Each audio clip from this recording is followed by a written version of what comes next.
ହଉଛି ହେଇଯାଉ। ଏଇଟା ହଉଛି ଆମ ପାଇଁ ଗୋଟେ ବଡ ଅସ୍ତ୍ର। କିଏ କଣ କହିଦେଲା, କଣ ଗୋଟେ ଘଟିଗଲା, ଯାହା ହଉଛି ହେଇଯାଉ। କାହିଁକି ନା ଦୁନିଆ ବା ମୋ ଜୀବନ ମୋ ଅନୁସାରେ ଚାଲୁନାହିଁ, ଭଗବାନଙ୍କ ଇଚ୍ଛାରେ ଚାଲୁଛି। ମୋର ପ୍ରାରବ୍ଧ ମୋ କର୍ମ ଫଳ ଦ୍ଵାରା ମୋ ଜୀବନରେ ଘଟୁଛି। ତ ମୁଁ ଟେନସନ ହେବିନି, ମୁଁ ଚିନ୍ତା କରିବାର ନାହିଁ। ବୁଝିପାରିଲେ?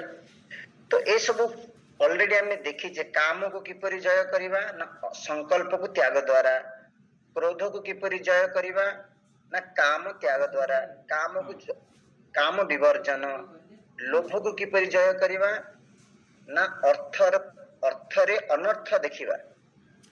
ପଇସା ହଉଛି ସବୁ ଅନರ್ಥର କାରଣ, ଧନ।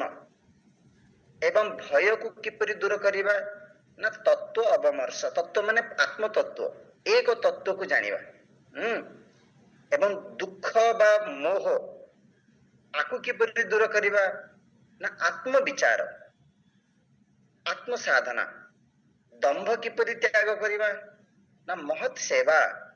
ସେଥିପାଇଁ ଗୁରୁଜନଙ୍କର, ସାଧୁ ସନ୍ଥଙ୍କର ସେବା କରିବାକୁ କୁହାଯାଏ। ତାଙ୍କର ସେବା ଦରକାର ନାହିଁ।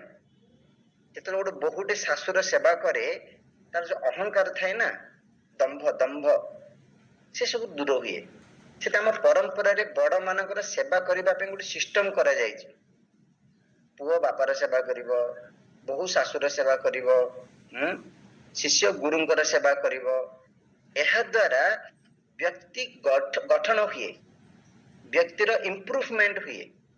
ଯୋଉ ଭିତରେ ଯୋଉ ଦମ୍ଭ ଗୁଣ ଅଛି ସେ ଦୂର ହବ। ଲାଷ୍ଟ ଦେଖିଥିଲେ କାୟାଦି ଅନିହୟା ହିଂସା। ହିଂସା କିପରି ତ୍ୟାଗ କରିବା, ହିଂସା କିପରି ଦୂର, ହିଂସା ଗୁଣ କିପରି ଦୂର ହବ ନା ଶରୀରକୁ ମୁଭମେଣ୍ଟ କରିବାନି। ଆର ଅର୍ଥ କଣ ଆଜ୍ଞା? ଏ ସବୁ ଶ୍ଲୋକ ଗୁଡାକ ଭାଗବତରେ ଆସେ। ଆମ ଗୁରୁଜୀ ଭାଗବତରୁ କୋଟ କରୁଛନ୍ତି। ତ ଶରୀର ମୁଭମେଣ୍ଟ କରିବା ନାହିଁ ମାନେ ଆମ ଶରୀରକୁ ଏଇଭଳିଆ ବ୍ୟବହାର କରିବା ଯାହା ଦ୍ୱାରା ଅନ୍ୟର କ୍ଷତି ହବନି। ଏମିତି ଚାଲିବା, ଏମିତି କଥା କହିବା, ଏମିତି ଦେଖିବା, ଅନ୍ୟକୁ କଷ୍ଟ ହବନି, ଅନ୍ୟକୁ କ୍ଷତି ହବନି। ଏହା ହଉଛି ତାର ଅର୍ଥ। ଏବଂ ଆତ୍ମଜମ ଯୋଗ ବୀର୍ୟେଣ, ସରି ଏତିକି ଆମେ ଦେଖିଛେ। 21 ନମ୍ବର ଶ୍ଲୋକ ପଢିଛେ, ଆଉ ଥରେ ମୁଁ ପଢୁଛି। ତିନି ପ୍ରକାର ଦୁଃଖ ଆସେ, ତିନି ପ୍ରକାର ତାପ ଆସେ, ଯୋଉଟା ହଉଛି ଆଧିଦୈବିକ, ଆଧିଭୌତିକ, ଆଧ୍ୟାତ୍ମିକ। ଏ ତିନୋଟି ତାପକୁ କିପରି ଆମେ ହ୍ୟାଣ୍ଡେଲ କରିବା? ବଢିଆ ଆନ୍ସର। କଣ କହୁଛନ୍ତି? କୃପୟା ଭୂତଜଂ ଦୁଃଖଂ ଦୈବଂ ଚୈହ୍ୟାତ୍ ସମାଧିନା ଆତ୍ମଜଂ ଯୋଗ ବୀର୍ୟେଣ ନିଦ୍ରାಂ ସତ୍ତ୍ୱ ନିଷେବୟା। କୃପୟା ଭୂତଜଂ ଦୁଃଖಂ। ଭୂତ ମାନେ ଆଧିଭୌତିକ, ସରାଉଣ୍ଡିଂ। ସେ ବ୍ୟକ୍ତି ହେଇପାରେ, ସେ ପଶୁ ପକ୍ଷୀ ହେଇପାରନ୍ତି। ସେମାନଙ୍କ ଠାରୁ ଯେତେବେଳେ ଆମର ବା ଦୁଃଖ ଆସେ ବା ଆମକୁ ପ୍ରୋବ୍ଲେମ କ୍ରିଏଟ ହୁଏ, ସେମାନଙ୍କ ଉପରେ ଦୟା କର, କୃପା କର। ଚିଡଚିଡି ହୁଅନ, ଏଇ ସାଉଣ୍ଡ କରୁଛନ୍ତି, କାହିଁକି ନା ସେମାନଙ୍କର ଲାଇନ ଅଲଗା, ସେମାନଙ୍କର କ୍ୱାଲିଟି ଅଲଗା, ଆମ କ୍ୱାଲିଟି ଅଲଗା। ବହୁତ ସମୟରେ ଆମେ ଜଣେ ଆଧ୍ୟାତ୍ମିକ ସାଧକ ଘରେ ରହୁଛେ, ଛୋଟ ଛୁଆ ମାନେ ବିରକ୍ତ କରେଇବେ, ଇଏ ମୋବାଇଲ ଜୋରରେ ବଜେଇଲାଣି, ଇଏ ସାଉଣ୍ଡ କ୍ରିଏଟ କଲାଣି, ଆପଣ ବିରକ୍ତ ହେଲେ ହବନି। କଣ ନା ସେମାନେ ଆମ ସାଧନା ଦ୍ଵାରା ସେମାନେ ଚାଲୁନାହାନ୍ତି। ଆମ ସାଧନା ଅଲଗା, ସେମାନଙ୍କର ଲାଇଫ ଅଲଗା। ସେମାନେ ସାଂସାରିକ ଜୀବନ। ଆମେ ଦେଖ ସମସ୍ତେ ପିଆଜ ରସୁଣ ଖାଉଛନ୍ତି, ଏ ସମସ୍ତେ ଆମିଷ ଖାଉଛନ୍ତି, ଆରେ ସେମାନେ ଖାଇବେ। ଡ୍ୟାନ୍ସ କରୁଛନ୍ତି, ତୁମର ପ୍ରୋବ୍ଲେମ କଣ ହେଲା? ଗୀତାରେ ଆକୁ କୁହାଗଲା ନ ଉଦ୍ବିଜତେ ଲୋକଃ ଲୋକାତ୍ ନ ଉଦ୍ବିଜତେ। ଆତ୍ମଜ୍ଞାନୀ କିଏ? ଯିଏ ଅନ୍ୟକୁ ଡିଷ୍ଟର୍ବ କରାଏନି ଏବଂ ଯିଏ ଅନ୍ୟ ଦ୍ୱାରା ନିଜେ ଡିଷ୍ଟର୍ବ ହୁଏନି। ବୁଝିପାରିଲେ? ତ ସେମାନଙ୍କ ଉପରେ କୃପା କରିବା ମାନେ ଅନ୍ୟର ଭୁଲକୁ ଆକ୍ସେପ୍ଟ କରିବା, କ୍ଷମା କରିଦେବା। ଆମେ ଭୁଲ କରିବାନି, କିନ୍ତୁ ଅନ୍ୟର ଭୁଲକୁ ଆକ୍ସେପ୍ଟ କରିବା। ଛୋଟ ଛୁଆଟା ଅଜ୍ଞାନୀଟା ଜାଣିନି ଏବଂ ଅନ୍ୟକୁ ସସ୍ପେକ୍ଟ କରନ୍ତୁନି ବୋଲି କୁହାଯାଇଛି, ରେସ୍ପେକ୍ଟ କରନ୍ତୁ, ମାନେ ଅନ୍ୟକୁ ସବୁବେଳେ ଡାଉଟ୍ କରନ୍ତୁନି, ଖରାପ ଲୋକଟା ନାଇଁ, ରେସ୍ପେକ୍ଟ କରନ୍ତୁ, ସମ୍ମାନ, ମାନେ ସନ୍ଦେହ ଚକ୍ଷୁରେ କାହାକୁ ସବୁବେଳେ ଦେଖନ୍ତୁନି। ଆମ ଘରକୁ ଯିଏ ଆସିବ ତା ଫାଷ୍ଟ ଦେଖୁଛେ ଖରାପ ଲୋକ ନା ଭଲ ଲୋକଟା, ତା ବସ ବି କହିବେନି। ଏପରି ଆମ ମାନଙ୍କୁ ଆଜ୍ଞା ଲୋକ ଦୂରେଇକିରି କଥା କହିବେ, ଘରେ ସ୍ୱାମୀ ଖରାପ ହେଇଥିବେ, ଭଲ ହେଇନଥିବେ, ଭାବନ୍ତୁ। ସେ କହୁଛନ୍ତି ନାଇଁ ନାଇଁ ନାଇଁ, ରେସ୍ପେକ୍ଟ କରନ୍ତୁ। ଯଦି ଜାଣିଲେ କିଛି ଗଡ଼ବଡ଼ ଅଛି ତାପରେ ଆପଣ ଦୂରେଇ ଯାଆନ୍ତୁ। ଯଦି ଫାଷ୍ଟ କାହାକୁ ଆପଣ ଡାଉଟ୍ କରନ୍ତୁନି। ଆମ ଗୁରୁଜୀ କହିବାରେ ଯଦି ଆପଣ ଦେଖିଲେ ଲୋକଟାର ବ୍ୟବହାର ଆପଣଙ୍କୁ ଠିକ ଲାଗୁନି, ଆପଣଙ୍କର କିଛି କ୍ଷତି ହଉଛି ନାଇଁ, ତାପରେ ଆଭଏଡ କରିବେ, ଇଗ୍ନୋର କରିବେ, ତାକୁ ଦୂରେଇକିରି ରହିବେ। କିନ୍ତୁ ପ୍ରଥମେ ଆମେ ଅନ୍ୟ ଖାଲି ସସ୍ପେକ୍ଟ, ମାନେ ସନ୍ଦେହ, ଖରାପ ଦୃଷ୍ଟିରେ ନାଇଁ, ସମସ୍ତଙ୍କୁ ସ୍ନେହ ଦିଅନ୍ତୁ। ତା ଦ୍ୱାରା କଣ ହବ ନା ଆପଣଙ୍କୁ କି ପ୍ରୋବ୍ଲେମ ବୋଲି ଜଣା ପଡିବନି। ତ ଏହା ଭଳିଆ ଏହା ଦ୍ୱାରା ଆମର ଚାରି ପାଖର ସମସ୍ୟାରୁ ଆମେ କଣ ହେଇପାରିବା, ଦୂରେଇକି ରହିପାରିବା, ଫ୍ରି ହେଇପାରିବା। ଆମ ଗୁରୁଜୀ କୁହନ୍ତି ଆମେ ଘରେ ରହିଲେ ପ୍ରୋବ୍ଲେମ, ଅଫିସକୁ ଗଲେ ପ୍ରୋବ୍ଲେମ, ମାର୍କେଟକୁ ଗଲେ ପ୍ରୋବ୍ଲେମ, ରାସ୍ତାରେ ଗଲେ ପ୍ରୋବ୍ଲେମ, ହଁ କି ନାଇଁ? ଏ ଲୋକ ଯାକ ଜୋରରେ ଗାଡି ଚଲାଉଛନ୍ତି, ଘରେ ରହିଲେ ପିଲା ଗୁଡାକ ଡିଷ୍ଟର୍ବ କରୁଛନ୍ତି, ଅଫିସକୁ ଗଲେ ଏ ୱାର୍କର ଗୁଡାକ ଭଲ ନୁହନ୍ତି। ନାଇଁ ନାଇଁ, ସମସ୍ତେ ଯିଏ ଯେମିତି ଏକ୍ସେପ୍ଟ କରନ୍ତୁ। ଫାଷ୍ଟ ଦୈବମ୍ ଜୈହାତି ସମାଧିନା, ଦୈବ ମାନେ ଆଧି ଦୈବିକ। ସେମିତି ଦେଖନ୍ତୁ ମନେକୁ ଜୋରରେ ବର୍ଷା ହବ, ଜୋରରେ ଗରମ ହବ, ଯୋଉଟା ଆମ କଣ୍ଟ୍ରୋଲରେ ନାହିଁ। ଆମ ଗୁରୁଜା କହିବେ ସିନ୍, ଅନସିନ୍ ଆଉ ୱିଦିନ୍। ସିନ୍ ମାନେ ଯାହାର ପ୍ରୋବ୍ଲେମ ର କାରଣ ଆମେ ଜାଣିପାରୁଛୁ, ଏ ଲୋକଟା ପ୍ରୋବ୍ଲେମ କ୍ରିଏଟ କରୁଛି, ଆଉ କଲା ଆଧି ଭୌତିକ। ଅନସିନ୍ ମାନେ ଦୈବ, ଅଧିକ ବର୍ଷା ହବା, ଅଧିକ ଗରମ ହବା, ସେଗୁଡା ଆପଣ କିଛି କରିପାରିବେନି। ତ ତାକୁ କଣ କରିବେ ନା ସମାଧି ନା, ମାନେ କିପ୍ ୟୁର ମାଇଣ୍ଡ କ୍ୱାଇଟ୍। ସମାଧି ମାନେ ମନକୁ କ୍ୱାଇଟ୍ କରନ୍ତୁ। ଯୋଉଟା ଆପଣଙ୍କ ହାତରେ କିଛି ନାହିଁ, ବର୍ଷା ତ ହେଲା ହେଲା, କଣ କରିପାରିବେ? ଓକେ, ଆତ୍ମଜମ୍ ଯୋଗ ବୀର୍ୟେଣ, ଆମ ଭିତରୁ ଯେତେବେଳେ ପ୍ରୋବ୍ଲେମ ଆସେ, ଭିତରୁ ମାନେ ଆମ ମନ ଭଲ ନାହିଁ, କି ଆମ ଦେହ ଭଲ ନାହିଁ, ସାଧନା ତ କରିପାରିବେନି, କଣ କରିବେ? ଯୋଗ ବୀର୍ୟେଣ ମାନେ ଯୋଗ ଶକ୍ତି ଦ୍ଵାରା, ଯୋଗ ମାନେ ଏଠି ସାଧନା। ଏତେ ଦିନ ହେଲା ଆମେ ଯୋଉ ସାଧନା କରିଛେ, ସାଧନା ବଳରେ, ଆକୁ ଉପନିଷେଦରେ ଆସିବ ଆତ୍ମନା ବିନ୍ଦତେ ବୀର୍ୟମ୍, ଷ୍ଟ୍ରେଂଥ ଆମ ଭିତରୁ ଆସେ, ସାଧନା ବଳ। ସେ ସାଧନା ବଳରେ ଆମ ଦେହକୁ କଷ୍ଟ ହେଲେ, ମନ ଯଦି ଖରାପ ହେଲେ, ତାକୁ ଆପଣ ହ୍ୟାଣ୍ଡେଲ କରନ୍ତୁ। ମାନେ ବହୁତ ସମୟରେ ଆମ ମନ ହିଁ ଆମର ଶତ୍ରୁ ବୋଲି କୁହାଯାଇଛି। ମାନେ ଆମର ମନ ଆମ କଥା ଶୁଣେନି। ଆମେ ଜପ କରିବାକୁ ଚାହୁଁଛେ, ଧ୍ୟାନ କରିବାକୁ ଚାହୁଁଛେ, କ୍ଲାସ ଶୁଣିବାକୁ ଚାହୁଁଛେ, ମନ ଆମ ସହିତ ଚିଟିଂ କରେ। ମନ କହିବ ନାଇଁ ନାଇଁ ମୁଁ ଟିଭି ଦେଖିବି, ନାଇଁ ମୁଁ କାହା ସାଙ୍ଗରେ ଖାଇବାକୁ ବୁଲିବାକୁ ଯିବି। କୁହାଯାଏ ମାଇଣ୍ଡକୁ ନୋ କହିବେ। ମନକୁ ନିଜ ସାଧନା ଦ୍ଵାରା ହ୍ୟାଣ୍ଡେଲ କରିବା ମାନେ କଣ? ସବୁବେଳେ ମନର କଥା ଶୁଣିବେ ନାହିଁ। ବହୁତ ସମୟରେ ନା ଜଣେ ଭଲ ଲୋକ ଅନ୍ୟକୁ ନାହିଁ କରିପାରନ୍ତିନି। ମନେକର ଜାଣିଲେ ସାମ୍ନା ଲୋକଟା ଠକଟା, ତା ଘରେ ବାଇକ୍ ଅଛି, ସ୍କୁଟି ଅଛି, ତାର ପେଟ୍ରୋଲ ସରିଯିବ ବୋଲି ଆପଣଙ୍କ ବାଇକ୍ ଟା ମାଗିକି ନଉଛି, କେମିତି ମନା କରିବି ସ୍ୱାମୀଜୀ, ଖରାପ ଭାବିବେ, ନା ନା ନା, ବିବେକ ଲଗେଇବେ ଆଜ୍ଞା। ଏଇଭଳିଆ ଲୋକ ଖରାପ ଭାବିଲେ ଆମର କଣ ଯାଉଛି, ଠକଟା ସେଇଟା। ଆପଣ ମନା କରିବେ, କହିଲେ ସେ ନୋ,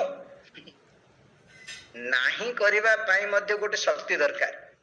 ହଁ ତ କରିବା ସହଜ, ମନ ଯୋଉଟା କହିଲା ସେଇଟା କରିଦେବା ସହଜ ଆଜ୍ଞା। କିନ୍ତୁ ମନ ଯୋଉଟା ଥରେ ଥରେ କୁହେ, ତାକୁ ମନା କରିବା ନା ନା ନା, ଇଏ ହଉଛି ଆଧ୍ୟାତ୍ମିକ ପ୍ରୋବ୍ଲେମ। ଆଉ ସବୁଠୁ ବଡ ପ୍ରୋବ୍ଲେମ ହଉଛି ଆମ ମନ ଆଜ୍ଞା। ତାକୁ ସାଧନା ବଳରେ, ଆଉ ଆତ୍ମବୀର୍ଯ୍ୟର ବା ଯୋଗ ବୀର୍ଯ୍ୟର ଆଉ ଗୋଟେ ଅର୍ଥ ଆମ ଗୁରୁଜୀ କହିଛନ୍ତି ଡିସିପ୍ଲିନ। ଆମେ ନିଜକୁ, ଆମେ ଭାବୁଛନ୍ତି ଷ୍ଟୁଡେଣ୍ଟ ମାନେ ଡିସିପ୍ଲିନ, ଆମେ ତ ବୁଢା ହେଇଗଲୁଣୁ ସ୍ୱାମୀଜୀ, ଆମର ଆଉ କଣ ଅଛି, ନା ନା ନା। ଯଦି ଆମେ ଆଧ୍ୟାତ୍ମିକ ସାଧକ, आमे जदि मुमुक्षु हमरो होल लाइफ जदि डिसिप्लिन हमरो ओल्ड एज मध्य प्रॉब्लमेटिक हबनी हमरो ओल्ड एज मध्य अकला ग्रेसफुली एजिंग बुढ़ा हेले मध्य हम एनर्जेटिक रहिबा काहे ना हमें समय जीवनटा को भोगरे बितेई नहीं वीरियण जोग वीरियण साधना करिकरी बितेइचे देखिबे हम भीतर जो प्रॉब्लम हमको किछि कष्ट दबनी याडू सियाडू खाउने देह खराब रे भी बहुत कारण कोन जहाँ मिलला खाई दउचे खाइबा ठीक नहीं सोइबा ठीक नहीं डिसिप्लिन लाइफ नहीं गपुचे तो गपुचे चालुचे तो चालुचे ना ना ना ମୁଁ ଏତିକି ସମୟ ପୂଜା କରିବି ଏତିକି ସମୟ ଜପ କରିବି ଏତିକି ସମୟ ଲୋକଙ୍କର ସେବା କରିବି ଏତିକି ସମୟ ଧ୍ୟାନ କରିବି ଏତିକି ସମୟ ମୁଁ କ୍ଲାସ ଶୁଣିବି ଆପଣ ପୁରା ସିଷ୍ଟମେଟିକ ବନେଇବେ ନା आपला आध्यात्मिक माने निज शरीररू निज मनरू दुख आपनको पाइबेन देखो भागवत केते बढ़िया ज्ञान दिया लास्ट कहउछनी निद्राम सत्व निषेवया साधक पई सबुठु बड़ प्रॉब्लम होची निद्रा आमर अधिक समय वेस्ट हुए सोइबारे आज्ञा नहीं समय न सोइले फ्रेश फ्रेश लागिबनी देखो सत कह गले ना अधिक समय शोऊ ना स्वप्न देखुचे बेड रे पड़ी पड़ी पड़ी पड़ी भावुचे याडू सियाडू भावुचे माइंड फ्रेश होगा 4-5 घंटा दरकार तो निद्रा कहीं आसे निद्रा एथि आसे देखिए जे हमर व्यवहार रे एक राजसिक न तामसिक आमे से लिखला सत्व निषेवया मोर व्यवहार मोर आहार विहार मु कौन खाऊची कौन से कहला सात्विक खाद्य हाँ सात्विक खाद्य ग्रहण करेंगे सात्विक जिनिस देखिए तो निद आमर प्रोब्लेम करिवो नाही क्लियर तापरे कहउछनी तम गुण को रज गुण द्वारा ओवरकम करिवे माने क्रॉस करिवे अतिक्रम करिवे सत्व गुण द्वारा रज गुण को अतिक्रम करिवे एवं ब्रह्म चिंतन द्वारा सत्व गुण को मध्य अतिक्रम करिवार अछि जोटा गीता रे भगवान कहले निस्त्रे गुण्य भव माने तीनोटी जाक होची बंधन क्लियर पढ़ंतु 22 नंबर हम डिस्कशन कोन चलछि मन शोधन ए तीनोटी जाक महिला आज्ञा रजगुण भी महिला तम गुण भी महिला सत्व गुण भी महिला सत्व गुण केन महिला स्वामी जो जहाँ हमको बंधन दिए से महिला मल मनर महिला पढ़ंतु रजस्तमश्च सत्वेन सत्वं चोपशमेन च एतत् सर्वं गुरु भक्त्या पुरुषो ह्यंजसा जये देखो जो तीन गुण ये हूँ मायार कह त्रिवी गुणे मयी सत्व रज तम ये हूँ माया ये हूँ प्रकृति आ होल सृष्टि संपूर्ण सृष्टि प्रोडक्ट ऑफ माया त्रिगुण प्रोडक्ट आज्ञा त्रिभी गुण मये भावी ए भी सर्वम इदम जगत तो जेहेतु आउटसाइड अपन जहाँ भी देखिए त्रिगुण द्वारा व्याप्त होकर अच्छी जहाँ वृक्ष लता पशु पक्षी मनुष्य देव सब त्रिगुण त्रिगुण त्रिगुण सेपरी आम मन मध्य सूक्ष्म त्रिगुण रु आसी आम मन मध्य 3 प्रकार तीन टाइप व्यवहार करे सत्व गुण माने कौन स्वामी जी सात्विक मन कहूचे सात्विक मन माने शुद्ध मन सात्विक माने अलर्ट सचेतन सजाग सावधान इंद्रिय माने पूरा सजाग अछंती कौन गोटे घटना घटला से जानी पाउछंती को पिलाने भल पाठ पढ़ती कहले जो मानकर माइंड सात्विक मेमोरी मने रखिबा बुझिबा सत्व माने पॉजिटिविटी पॉजिटिव जेकोसी घटना घटिले जने पॉजिटिवली देखिबो मोर मन को कौन गोटे असुविधा है जदि मु सात्विक व्यक्ति ताको पॉजिटिवली नेबी चलो ठीक अच्छे किसी असुविधा नहीं कहीं जिते सात्विक गुण रहिबो मो मन सुख अनुभव करिवो सत्व गुण माने दीटा जिनस गीतारे कहछिन ज्ञान एवं सुख। तो सत्व माने मन शुद्ध, सत्व माने मन शांत, सत्व माने मन सुख अनुभव करिवो, सत्व माने प्रकृति सेल्फलेसनेस। जे जेते सात्विक से सेते निस्वार्थपर। देखो आमे चेष्टा करूचे किपरि आत्मा आड़को जीवा, मोक्ष प्राप्ति करिवा, किंतु व्यवहार स्तर रे भी हमको एडजस्ट करियार अछि। हमर इंस्ट्रूमेंट गुडा को मध्य परफेक्ट करियार अछि आज्ञा। एतबे निस्वार्थ पर सेवा भी मझे मझे रे करिया पड़े, मझे मझे रे काहे होल लाइफ करिया पड़े। हम तो सेल्फिश लोक गुडा को एक राजसिक न तामसिक। सत्व गुण चांस नहीं। सत्व गुण माने मु अन्य पाई कौन करिवी, निजको सैक्रिफाइस करिवी, सेटा आम भितर आसुनी। सब आमे आम कथा लोभ लोभ जोटा रजगुण रे आसीबो। रज माने महिला, काम, क्रोध, लोभ ये होची रजगुण। रजगुण माने tension tension, active active, dynamic dynamic माने काम काम काम, रात्रि रे सोइले भी निद नाही काने रजगुण। रजगुण माने दुख, रजसस्तु फलम दुखम। देखो ये सब सिम्पटम आमे देखुचे। मु दुख अछि माने चेक कर आपण रजगुण अधिक अछि। जिन बीपी चेक करूने, डायबिटीज चेक करूचे, बीपी चेक करूचे, ब्लड चेक करूचे। बहुत लोग बॉडी कौन देखो कॉन्शियस होल बॉडी चेकअप करिवे। केते पैसा सारुछ बॉडी चेकअप रे? एटे कौन चेकअप चलछि? Mind checkup. तो मु दुख पाउची माने रजगुण अधिक अछि, टिके सत्व गुण बढ़ाओ। आ रज माने सेल्फिशनेस, स्वार्थपर आज्ञा। आ कोटि गोटे आसे भागवत रे आसे कलि जुग रे लोक माने अधिक अहंकारी एवं स्वार्थ, धन और स्वार्थ ए दीटा पछरे लोक गोड़ेइबे। आ सेति समस्ते दुखी आज्ञा। नानक जी कहले सारा संसार दुखिया, सारा संसार कहीं ना रजगुण। तम गुण माने कौन? तम गुण माने अज्ञान। बुझा पड़ुनी स्वामी जी, बुझा पड़ुनी। तम गुण भर्ती होगी अच्छी। तम गुण माने आलस्य, कामटा पर करेबा। तम गुण माने कहगला भूली जीवा, मने रहुनी।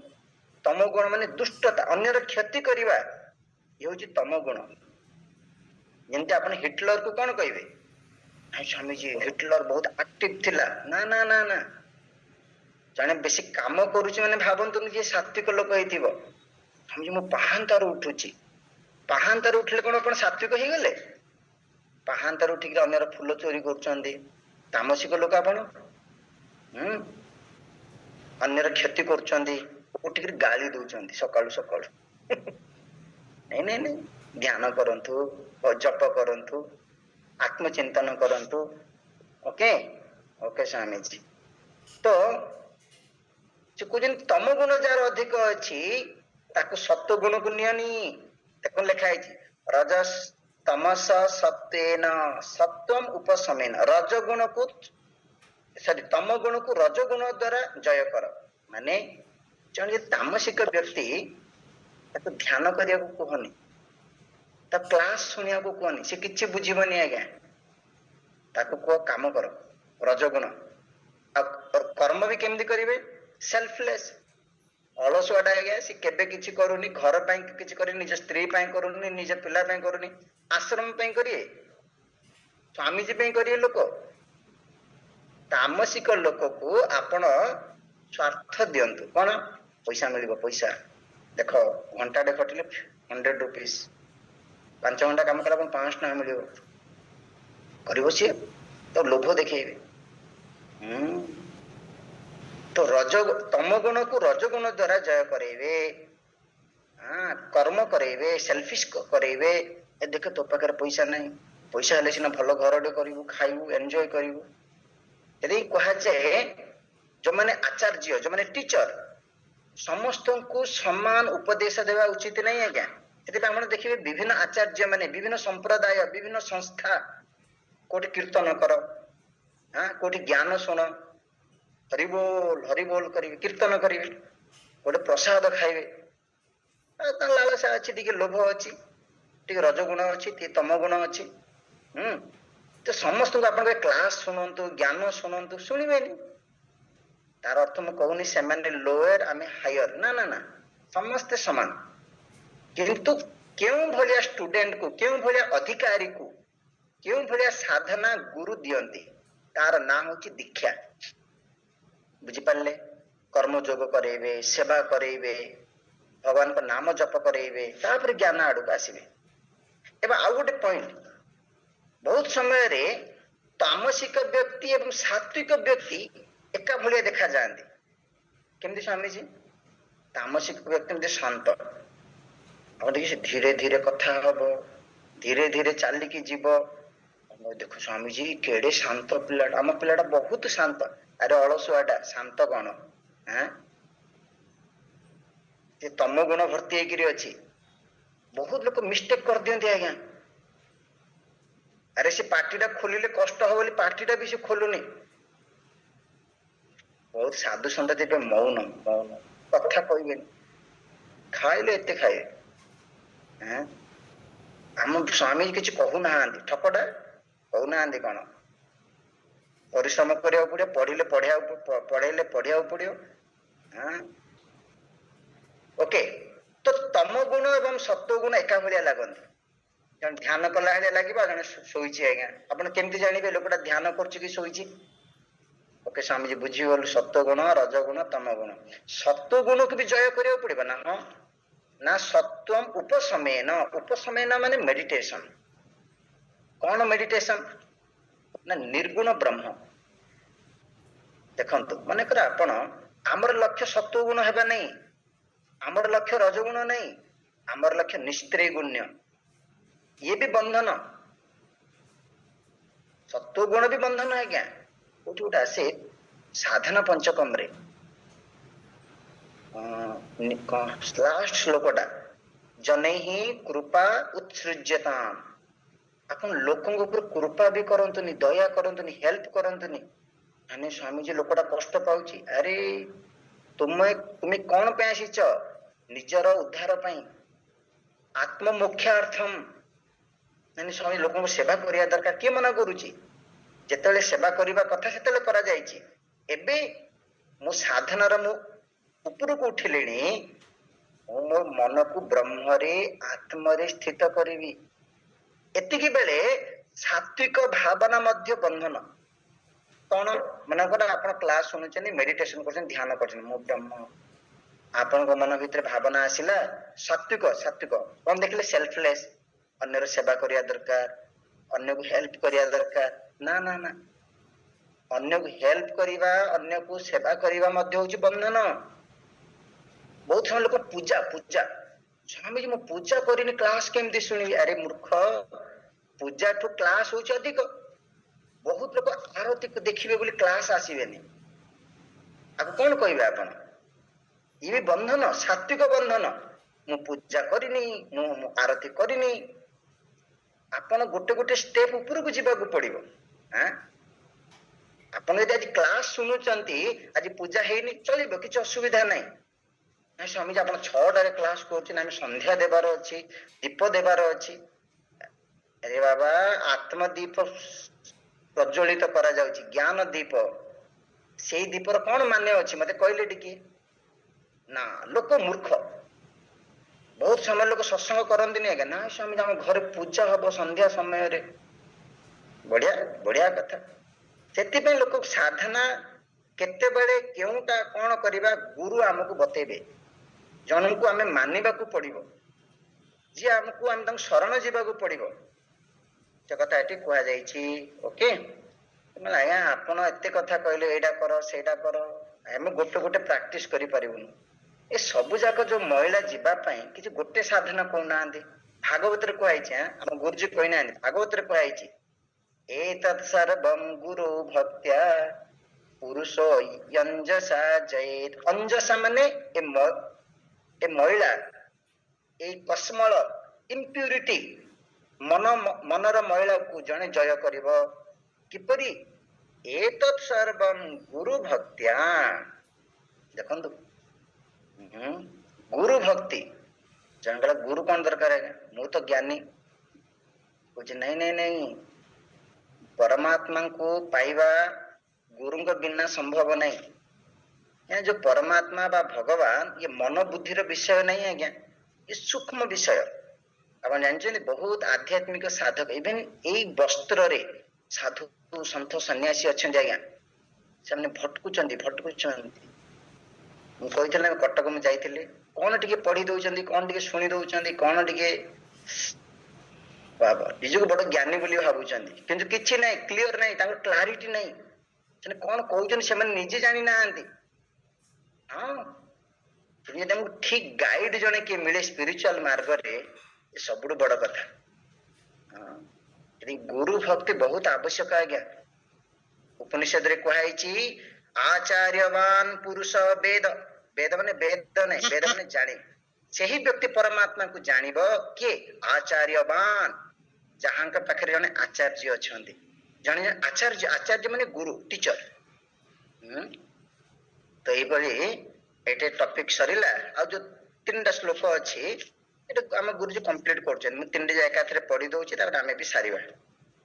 ଉପଦେଶମିମଂ ନିତ୍ୟଂ ବିମୃଶାମି ପୁନଃ ପୁନଃ ସମନଂ ଚ ପ୍ରପଶ୍ୟାମି ମଲାନାଂ ତୁ ଶନୈ ଶନୈ ଈଶ୍ୱରାନୁଗ୍ରହାତ୍ ଏବଂ ପ୍ରସାଦେନ ଗୁରୋಸ್ತଥା କିଂ ନ ସାଧ୍ୟଂ ମୟା ଲୋକେ ନିଶ୍ଚିନ୍ତୋ ହମତୋऽଧୁନା ପ୍ରାପ୍ସ୍ୟାମି ଶୀଘ୍ରಂ मनसो हि शुद्धिं लीना स्वरूपे भविता च बुद्धि पश्यन् निजानन्द स्वरूप लोकं सुखं चरिष्यामि सदा विमुक्तः।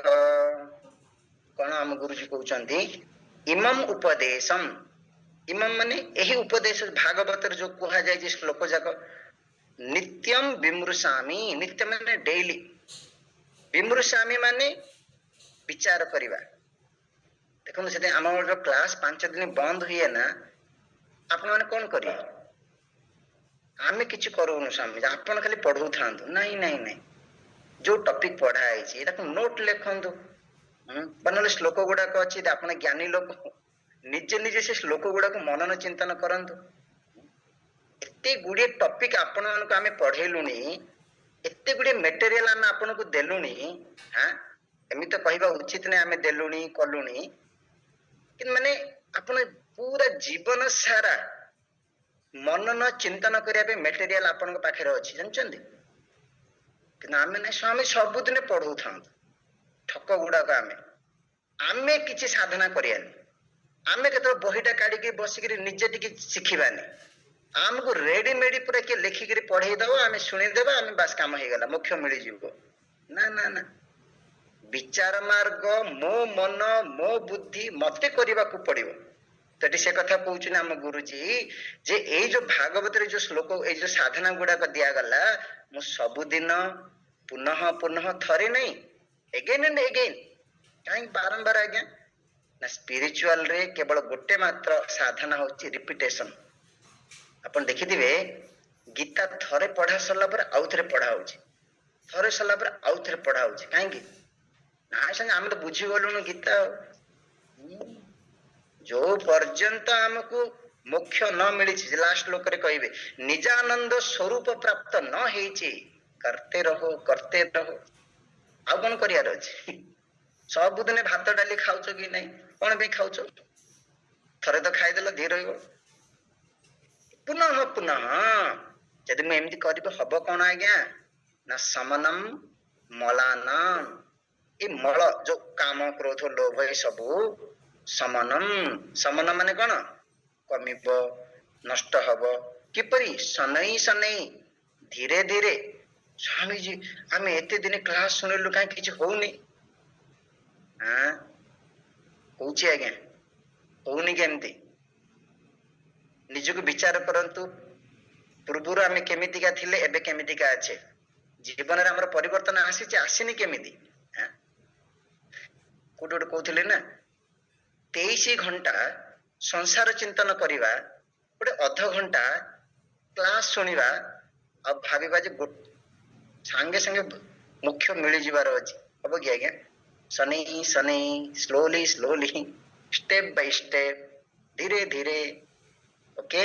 ଆଉ ତାପରେ କହୁଛନ୍ତି ଈଶ୍ୱର ଅନୁଗ୍ରହାଦେବ ଗୁରୁ ପ୍ରସାଦେନ ତଥା, ଭଗବାନଙ୍କର କୃପା, ଗୁରୁଙ୍କର ଆଶୀର୍ବାଦ, କିମ୍ ନ ସାଧ୍ୟ ମୟା ଲୋକେ। ସବୁର ଏଣ୍ଡ କହୁଛନ୍ତି ଭଗବାନ ଆଉ ଗୁରୁ ଆଜ୍ଞା, ସେମାନଙ୍କର କୃପା ବ୍ଲେସିଂସ ହେଲେ ସଂସାରରେ କଣ ଏମିତି ଅସାଧ୍ୟ ଜିନିଷ ଅଛି? ସବୁଠୁ ଅସାଧ୍ୟ ଜିନିଷ ହଉଛି ମୁଖ୍ୟ, ସବୁଠୁ ହାଇଏଷ୍ଟ ପ୍ରାପ୍ତି ଆଚିଭମେଣ୍ଟ କୁହାଯାଇଛି। ଜଣେ ଓଏସ୍ ହେଇଯିବ, ଆଇଏସ୍ ହେଇଯିବ, ଡକ୍ଟର ହେଇଯିବ, ଇଞ୍ଜିନିୟର ହବ, ମ୍ୟାରେଜ କରିବ, ସନ୍ତାନ ପ୍ରାପ୍ତି କରିବ, ବହୁତ ବଡ ଘର ବନେଇବ, ସିଏ ବି ଆଚିଭମେଣ୍ଟ, ସିଏ ବି ଛୋଟ ମୋଟ କଥା ନାହିଁ। କିନ୍ତୁ ଭଗବତ ପ୍ରାପ୍ତି ମୁଖ୍ୟ, ଲାଇଫର ସବୁ ହାଇଏଷ୍ଟ ଆଚିଭମେଣ୍ଟ କୁହାଯାଇଛି, ଗୋଲ ଅଫ ଲାଇଫ। ସେ କହୁଛନ୍ତି କଣ ଅସାଧ୍ୟ ଅଛି? ଅହମ ନିଶ୍ଚିନ୍ତ ଅଧୁନା, ମୁଁ ବର୍ତ୍ତମାନ, କାହିଁକି ନା ମୁଁ ଫିଲ୍ କଲି, ମୁଁ ଦେଖିଲି ବା ଜାଣିଲି ଯେ ଭଗବାନ ଆଉ ଗୁରୁଙ୍କର ଆଶୀର୍ବାଦ ମୋ ଉପରେ ଅଛି। କେମିତି ଅଛି ଆଜ୍ଞା? କ୍ଲାସ ଶୁଣୁଛେ, ଆଠୁ ବଡ କଥା କଣ? ସ୍ପିରିଚୁଆଲ ମାର୍ଗକୁ ଆସିଛେ। ଆପଣ ବିବେକ ଚୂଡାମଣି ପଢିଛେ ଅଲରେଡି? ବିବେକ ଚୂଡାମଣିରେ କହିଲେ ଗୁରୁ ଶିଷ୍ୟକୁ ଏତେ ପ୍ରଶଂସା କରୁଛନ୍ତି, କାହିଁକି? ଆରେ ତୁ ଷ୍ଟାର୍ଟେଡ, ତୁ ଆଧ୍ୟାତ୍ମିକ ମାର୍ଗକୁ ଆସିଛୁ ମାନେ ମୋକ୍ଷ ମିଳିକିରି ହିଁ ଅଛି। ଦେଖନ୍ତୁ, ତ ଆମେ କ୍ଲାସ ଶୁଣୁଛେ, ଆତ୍ମଜ୍ଞାନ ଆମକୁ ମିଳୁଛି। ସଂସାରରେ କେତେ ଲୋକ ଅଛନ୍ତି ଆତ୍ମଜ୍ଞାନ କଣ ଜାଣିନାହାନ୍ତି, ଏଡେ ଅଭାଗା। ଗୀତାରେ କହିଛନ୍ତି 3 ପ୍ରକାର ଲୋକ, ଅଜ୍ଞ, କଣ 3ଟା ୱାର୍ଡ କହିଛନ୍ତି, ମାନେ ସେମାନଙ୍କୁ ଜଣା ହିଁ ନାହିଁ କଣ ଗୋଟେ ସ୍ପିରିଚୁଆଲ କ୍ଲାସ ହଉଛି। କେତେ ଜଣଙ୍କୁ ଜାଣିଛନ୍ତି, ଇଣ୍ଟରେଷ୍ଟ ନାହିଁ, ସଂସାରର ବାସନା ତାଙ୍କୁ ଭର୍ତ୍ତି କରିକି ଅଛି, ସିରିଏଲ ଦେଖିବେ, ଟିଭି ଦେଖିବେ, କ୍ଲାସ ଶୁଣ ନାହିଁ। ତ ମୁଁ ବର୍ତ୍ତମାନ ନିଶ୍ଚିନ୍ତ ଅଛି। କାହିଁକି ନିଶ୍ଚିନ୍ତ ଆଜ୍ଞା? No worry. କଣ ପାଇଁ ନା 2ଟା ଜିନିଷ, ଯୋଉଟା ମୁଁ କରିବା କଥା ମୁଁ କରୁଛି, ମୁଁ ସାଧନା କରୁଛି, ମନକୁ କଣ୍ଟ୍ରୋଲ କରୁଛି, ମୁଁ ସାଧନା କରୁଛି, କ୍ଲାସ ଶୁଣୁଛି, ଆତ୍ମଚିନ୍ତନ କରୁଛି, ଆଉ ବଳକାଟା ଯୋଉ ଭଗବତ କୃପା ଅଲରେଡି ମୋ ଉପରେ ଅଛି, ହବ। ଓକେ, ଲାଷ୍ଟ ଲୋକ କହୁଛନ୍ତି ଶୀଘ୍ରମ ମନସହି ଶୁଦ୍ଧମ ପ୍ରାପ୍ସ୍ୟାମି। ଏଠି ଆମ ଗୁରୁଜୀ କହୁଛନ୍ତି ମୁଁ ନିଶ୍ଚିତ ରୂପରେ ଶୀଘ୍ର ମୋ ମନକୁ ଶୁଦ୍ଧ କରିବି। ମୁଁ ପୁଣି କହୁଛି ଇଏ ସବୁଠୁ ବଡ ଆଚିଭମେଣ୍ଟ। ଧନ କେତେ ପାଇଛେ ଇଏ ବଡ କଥା ନାହିଁ, ପିଲାମାନଙ୍କର ଦାୟିତ୍ୱ ସରିଗଲା ଇଏ ବଡ କଥା ନାହିଁ। ଜଣେ ସାଧକ ପାଇଁ ସବୁଠୁ ବଡ ଧନ ହଉଛି ମନ ଶୁଦ୍ଧ କରେଇବା। ତ ଗୁରୁଜୀ କହୁଛନ୍ତି ନିଶ୍ଚିତ ରୂପରେ ମୁଁ ଶୀଘ୍ର ମନ ଶୁଦ୍ଧ ପ୍ରାପ୍ତ କରିବି। ସ୍ୱରୂପେ ବୁଦ୍ଧି ଲୀନା ଭବିତା, ମନ ଥରେ ଶୁଦ୍ଧ ହେଇଗଲା ପରେ, ଗୁରୁଙ୍କଠୁ ଜ୍ଞାନ ପ୍ରାପ୍ତି ହେଇଗଲା ପରେ ମୋର ଆତ୍ମ ସ୍ୱରୂପରେ ମୋର ମନ ବୁଦ୍ଧି କଣ ହେଇଯିବ? ଲୀନ ହବ। ଆଉ ତାପରେ ନିଜାନନ୍ଦ ସ୍ୱରୂପ ଲୋକମ ପଶ୍ୟନ, ମୁଁ ମୋର ଆତ୍ମ ସ୍ୱରୂପ ଯୋଉଟା ହଉଛି ଆନନ୍ଦ ସ୍ୱରୂପ, ତାକୁ ମୁଁ ଅନୁଭବ କରିବି। ତାପରେ କଣ ଅଛି? ଆଉ କିଛି କରିବାର ନାହିଁ, ସରିଲା, କୃତକୃତ୍ୟ। ସୁଖମ ଚରିଷ୍ୟାମି ସଦା ବିମୁକ୍ତ, ମୁଁ ସବୁବେଳେ ମୁକ୍ତ, ମୁକ୍ତ ପକ୍ଷୀ, ଆପଣ ଫ୍ରି ବାର୍ଡ, ମୋର ବନ୍ଧନ ନାହିଁ, ଆଉ ସବୁ ବନ୍ଧନ କଟ ହେଇଗଲା। ମୁକ୍ତ ଚରିଷ୍ୟାମି, ମୁଁ ମୁକ୍ତ ପୁରୁଷ ରୂପରେ ସଂସାରରେ ଭ୍ରମଣ କରିବି, ହ୍ୟାପି ଲାଇଫ। ତ ଏଇଟା ହଉଛି ଆମ ଜୀବନର ଲକ୍ଷ୍ୟ। ତ ଯୋଉ ପର୍ଯ୍ୟନ୍ତ ଆମେ ଆତ୍ମାନନ୍ଦକୁ ଅନୁଭବ କରିନେ, ଯୋଉ ପର୍ଯ୍ୟନ୍ତ ଆମେ ସଂସାର ଦୁଃଖ ଦ୍ଵାରା କଣ ପ୍ରଭାବିତ ନ ହେଇଛେ, ଯୋଉ ପର୍ଯ୍ୟନ୍ତ ଆମ ମନ ବୁଦ୍ଧି ଆତ୍ମ ସ୍ୱରୂପରେ ପ୍ରତିଷ୍ଠିତ ନ ହେଇଛି, ଏ ସାଧନା ଗୁଡାକୁ କରିଚାଲନ୍ତୁ, କରିଚାଲନ୍ତୁ। ଉପନିଷଦ କହିଲା ଚରେଇ ବେତି, ଚରେଇ ବେତି, ଚଲତେ ରହୋ, ଚଲତେ ରହୋ। ଆଉ ଦ୍ୱିତୀୟ କଥା ହେଲା ଏଠି ଆସ୍ୟୁରାନ୍ସ ଦିଆଯାଉଛି ଗୁରୁ ଆଉ ଭଗବାନଙ୍କର କୃପା ଆମ ଉପରେ ଅଛି, ନିଶ୍ଚିତ ରୂପରେ ଏହା ହବ। ମାନେ ମୁଁ ପ୍ରାପ୍ତି କରିକିରି ହିଁ ରହିବି, ନେକ୍ସଟ ଲାଇଫ नहीं ଏଇ ଲାଇଫ ରେ, ये पक्का। ओके, ଏହିପରି ରୂପରେ ଆମେ ମନଶୋଧନର ବି ଛୋଟ ଗ୍ରନ୍ଥକୁ କମ୍ପ୍ଲିଟ କଲେ। ଆସନ୍ତା ଖାଲି ପୁଣି ଆଉ ଗୋଟେ ଛୋଟ ଟେକ୍ସଟ ଆମ ଗୁରୁଜୀଙ୍କର ଲେଖା, ସେ ହଉଛି ଉପନିଷଦ ବିଦ୍ୟାସାର। ମାନେ ସେ ଉପନିଷଦ ଶ୍ଲୋକ ଗୁଡାକୁ ହିଁ ସେ ଆଣିଛନ୍ତି, କିନ୍ତୁ ସିଲେକ୍ଟେଡ ଶ୍ଲୋକ କୁହାଯାଏ। ଆସନ୍ତା କାଲି ଦେଖିବା। ओम पूर्णमद पूर्णमिदं पूर्णात् पूर्णमुदच्यते पूर्णस्य पूर्णमादाय पूर्णमेवावशिष्यते। ओम शांति शांति शांति। Okay, toda la